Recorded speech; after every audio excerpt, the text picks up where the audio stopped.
Okay. Well, welcome.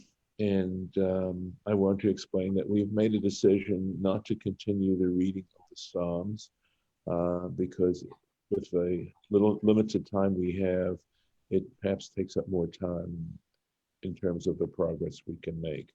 So for now, we will stop the reading of the Psalm and go straight into the Torah discussion. And we'll start with the bracha. Baruch atah Adonai Eloheinu melech haolam asher kitshanu b'mitzvotav v'tzivanu la'asok b'divrei Torah. Amen. Hi, Shira Beth. Good to see you again. We made a decision to stop reading the Psalm and just to focus on the Rashi, on the Parsha, and because we have so little time and it seemed like it was taking up more time. I also gave some more thought to your comment yesterday on, being a toshav and taking it by right, and definitely your take on it supports the translation that's there in Sefaria. I was just thinking to myself that that wasn't the way to get into a business deal, so that's why I took it in a different kind of way. But I actually think that your interpretation is probably the more accurate one in terms of how one reads it. So, Yeshar Kolchech. I'm going to, second here. You might have already said something about this, but can we dedicate our learning to the memory of Rabbi Sachs? Yes, I have not said it, but I think that's a lovely idea. And certainly this morning's learning for sure in his memory. And we should only be worthy of his level of brilliance and knowledge, etc. Amen. And he was a pretty brilliant guy. Yeah. And young, relatively young in my humble opinion. Oh, yeah. Okay. So in here, it's good to see all of you.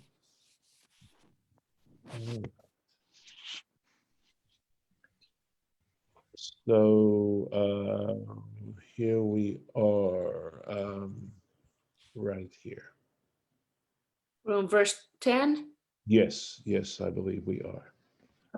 The Ephron, Yoshev, and Ephron, interesting tense here, was sitting betoch b'nei Chet, amongst the children of Chet. Vayan Ephron, and Ephron spoke up.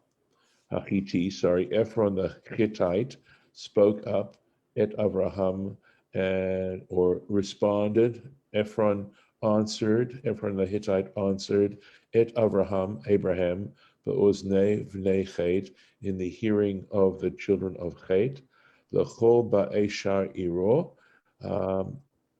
for all those who entered the gate of his city, Lamor saying. So that's going to be a quote following here. And we will take a look at verse 10.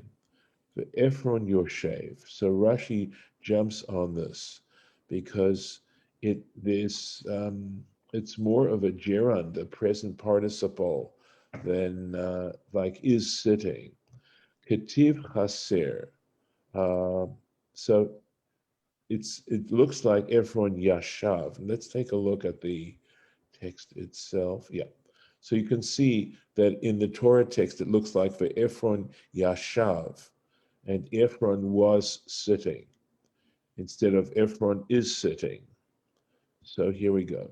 Ketiv chaser, it is written without the vav, so this is the interpretation. Oto hayom minuhu shoter alehem. On that very day, they appointed him as an officer over them. Why? Mipnei chashivuto shel Avraham, on account of Abraham's importance. Shahayat tzarich lo Allah legdula. So this is sort of Shahayat tzarich lo, so which he required. So the question is, who is the law, who is the him that it's referring to. And Safaria interprets this as saying that they wanted equality between Abraham and the person he was negotiating with. So that's why the him here, according to that interpretation, would mean that Ephron required it, Allah ligdullah, and for that reason he went up to greatness. He increased his importance amongst them. So how does this Yoshev work? So I took a look at Siftei Chachamim, and this is sort of how they understand it.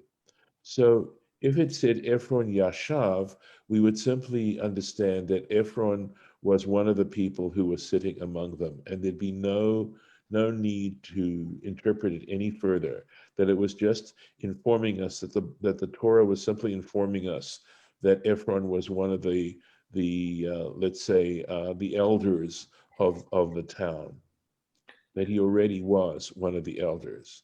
But the fact that it says Yoshev, it takes it out of the perfect tense. In other words, it's no longer completed action. So now it has the implication of the fact that he did, in fact, he was one of the elders, but now he was amongst them in a different kind of way. That at that moment, because there's in modern Hebrew, this would be, Yoshev would be a present tense, would indicate present tense. So something that happened at that moment. So that's why they're looking at this word and extracting that interpretation. So this shel Avraham shayat tzarich lo, shayat tzarich lo. Yeah, I mean, it definitely feels like the law has to refer to Ephron. Yeah, because of this verb referring to Ephron. He went up to greatness. So that clarifies the law. All right. L'chol ba'eshar iro, according to, or for all those who entered the gate of the city. Shekulam, and what's the implication? In other words, coming to the gate of the city. Shekulan batlu mimel achtan, because all of them means this, all of them ceased their labors. They took a break. Uva'u ligmol chesed lasara, and they came to do an act of gemilut chasadim. They came to, and we know that levayat hamet, accompanying the dead to burial, is considered gemilut chasadim, an act of loving kindness, and they wanted to express this act of loving kindness to Sarah. And Rabbi, I just want to say one thing about go ahead. About the Safaria translation, about the earlier note. It says in Safaria, it says that Ephron was elevated, not that he became great, but he was elevated by Right. by the appointment, and so it wasn't his doing that brought him to a higher level, but that they felt that they needed a match, that Abraham shouldn't be negotiating with somebody lower than him, so they elevated him. Right. No, that was what I was trying to say. I may not have said it well enough. They may have used more elegant language than I did, but that was the implication I was trying to make. Okay. Not that he himself did it to himself. Okay. All right. But nevertheless, it is shahayat tzarich lo. He required it, even in their eyes, in the eyes of the people of Chet. Okay. Right. All right. So no, thank you for clarifying that, Lauren. That was what I was trying to imply. So this last little sentence here, here we have a rabbinic interpretation of people that are non-Jewish, and which I think comes to speak of people that are not Jewish, but are clearly doing something that involves respect and concern and things like that. And this sort of competition, this general attitude that I find at times, which tends to denigrate non-Jews or try to suggest that the Bible supports those kinds of attitudes. I mean, you come across something like this, And I think it counters those sorts of arguments. And I think part of those arguments come, I mean, there's no doubt that there's evidence, there's certainly elements within the Torah and elsewhere that would seem to support that attitude. But on the other hand, I think it also comes out of a sense of competition, which I don't think is helpful. And here I have something that tends to counter that attitude, because I think there's something so lovely about the people in the city here, wanting to honor Sarah and also honor Abraham. So, here, okay, so we Well, were, and of course, Abraham, is esteemed by, three huge major religions. It's not, it's still not just the Jewish people honoring him and yes, his family. true. But then I think those religions either, um, hmm, I think in some ways there's still a level of competition in that we have this successionism, or if we want to call it that, if that's the right term, meaning that the true Jews are now Christians, or the true Jews, the true descendants of Abraham And I will are say that not all Christians believe that, and no, of certainly I don't think course, Muslims do. yes, But to me, all this, like, everywhere in every bit of the story, we have people recognizing um Abraham's greatness, of all cultures and all places, and that he's been to. And it seems like that could be, like, supposedly there was a true Abraham who historically existed. All this recognition from all over may have led to his being so esteemed, and he's, to me it seems like it's a straight path. hmm hmm yeah, I'd like to think it is. Um, Exactly that.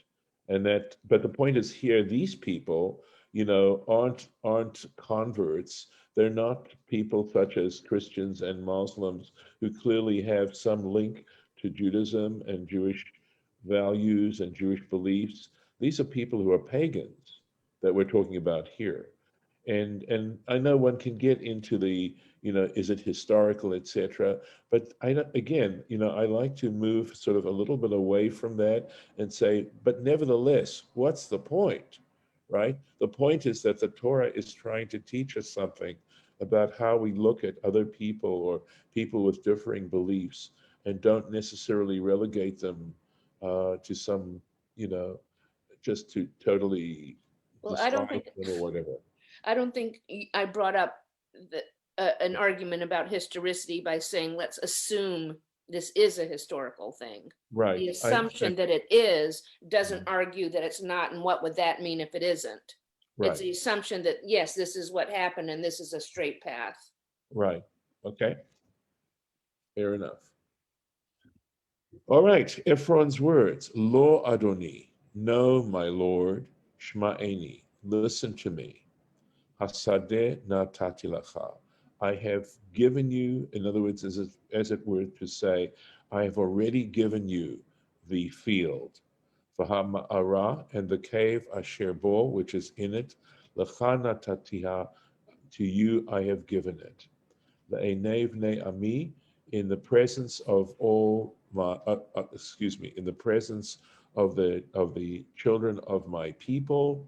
Natatiha lach, I have given it to you. Kvor meitecha, go ahead and bury your deceased.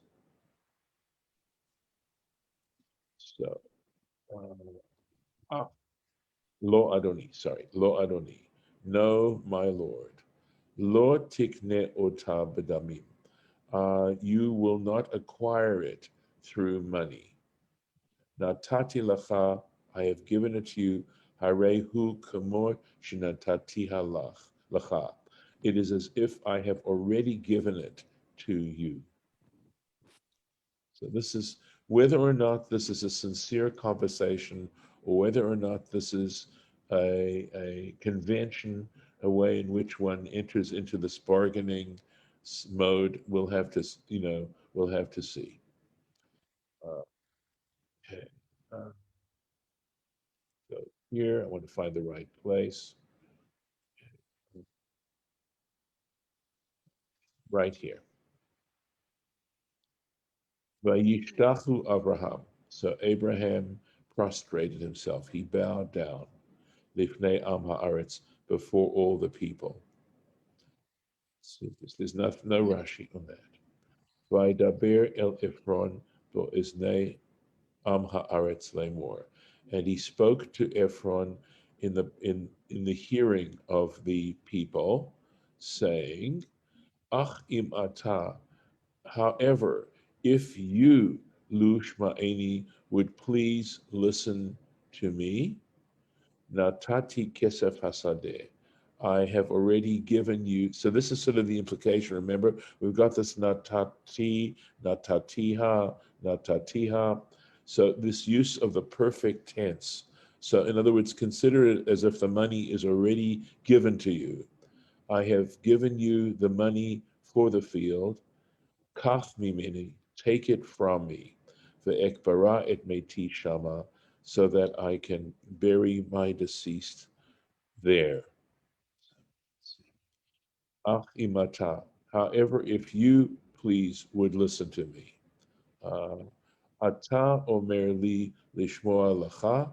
You're asking me to listen to you, velikach bechinam, and to take the field for gratis. Ani, however, efshi bechach. This is not something that's possible for me. This is not what I want.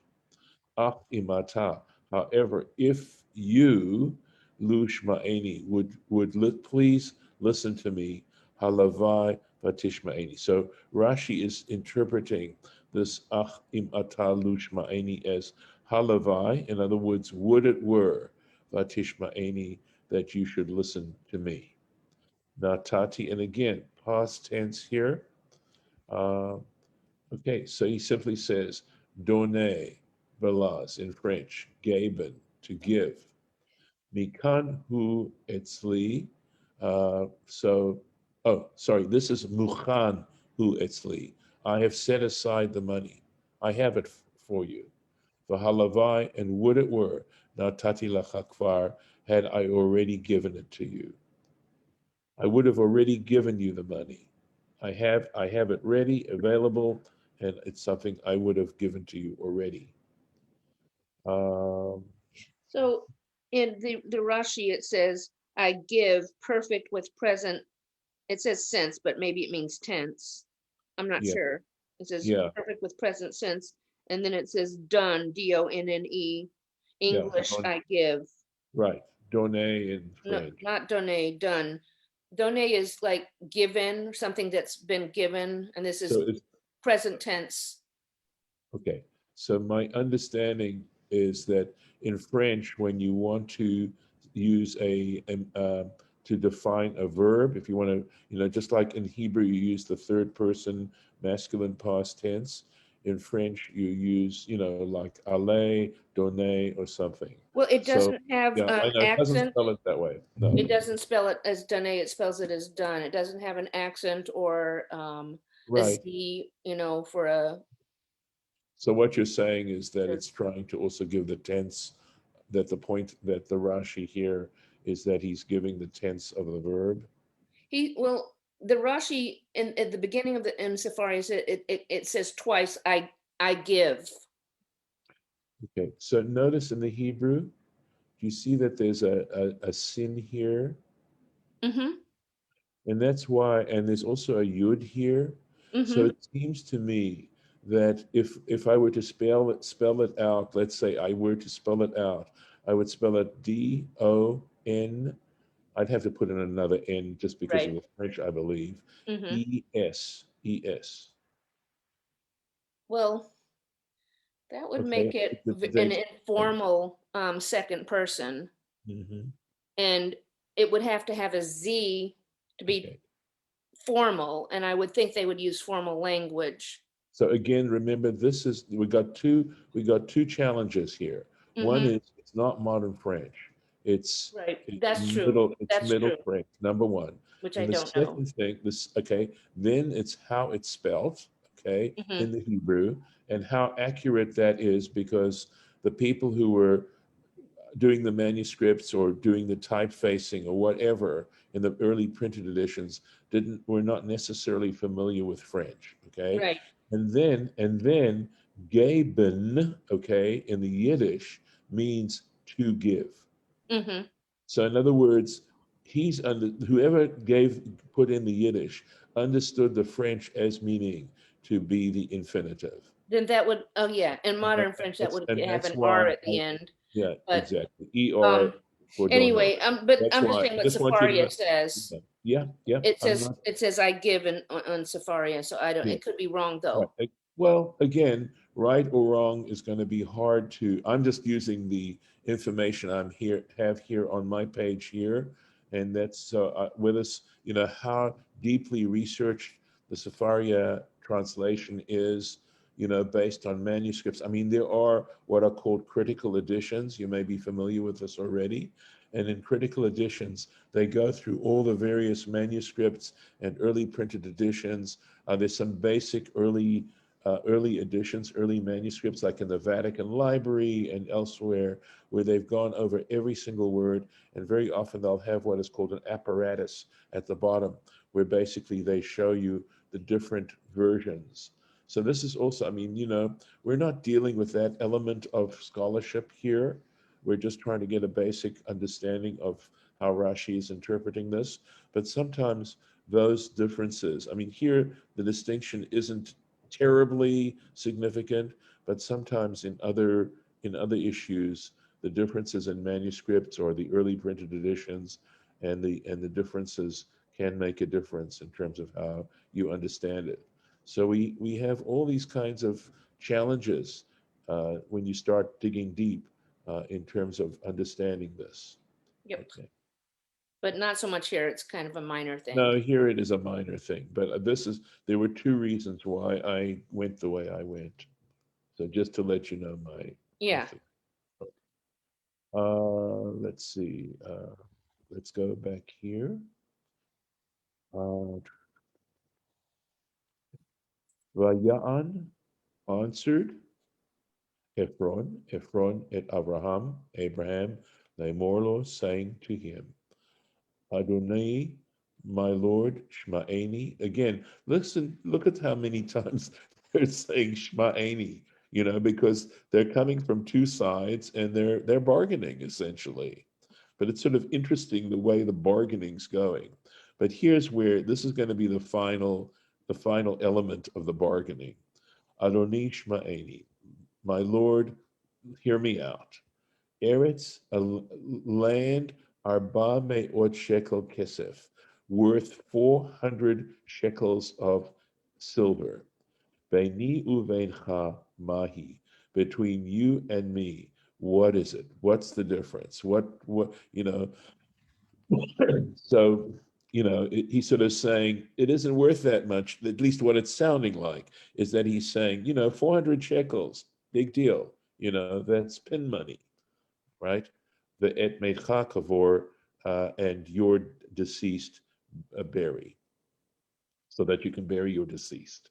So again, it's sounding like he's saying to Abraham, it ain't any big deal. No big deal. Please take it. But you have to understand, and we even do it nowadays, right? If it really is so little to him, why is he telling him the price of it? And the rabbis are quick to pick that up. All right. If you really, really don't care, you don't mention a price. That's the implication here.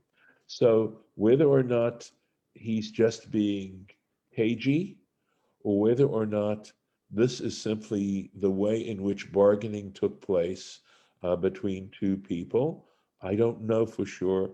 I think, though, that in terms of the traditional interpretation, uh, basically there's an understanding that he's being cagey. Well, and that's from what happens. Okay. Beini uveinecha, between me and you. Bein shnei ohavim, between two people who love each other, kamonu, like us.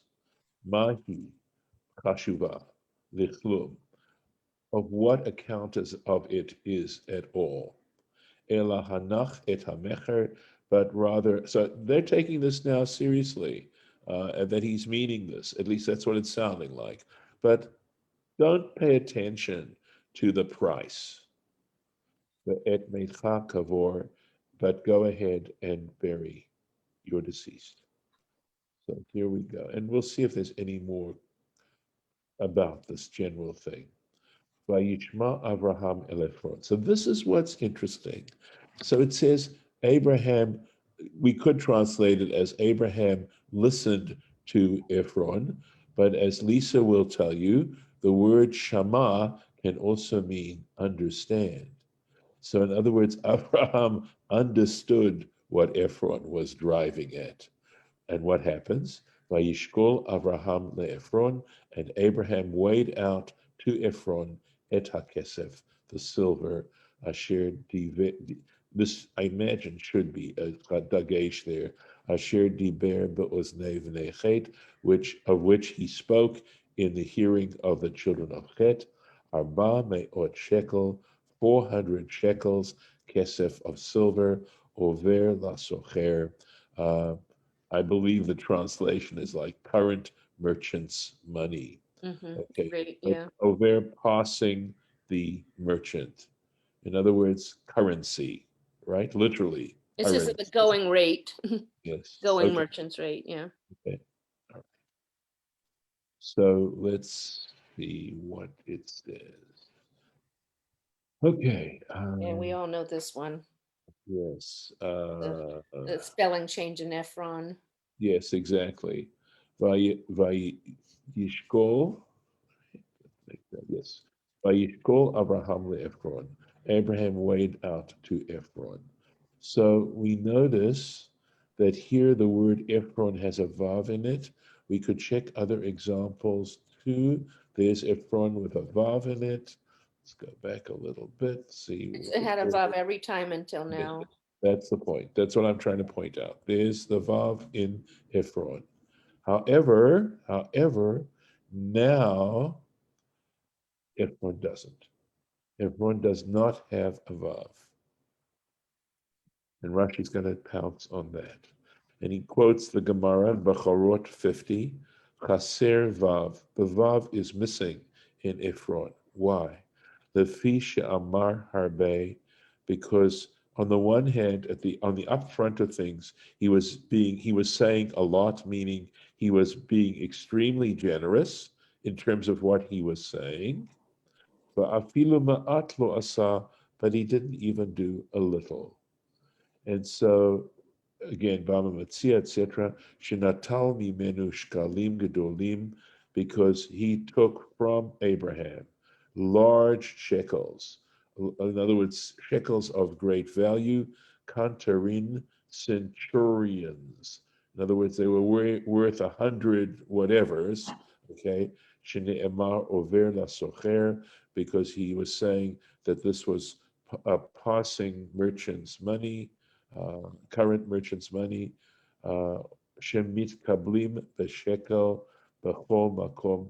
In other words, they would accept this type of shekel in every place because of its full value.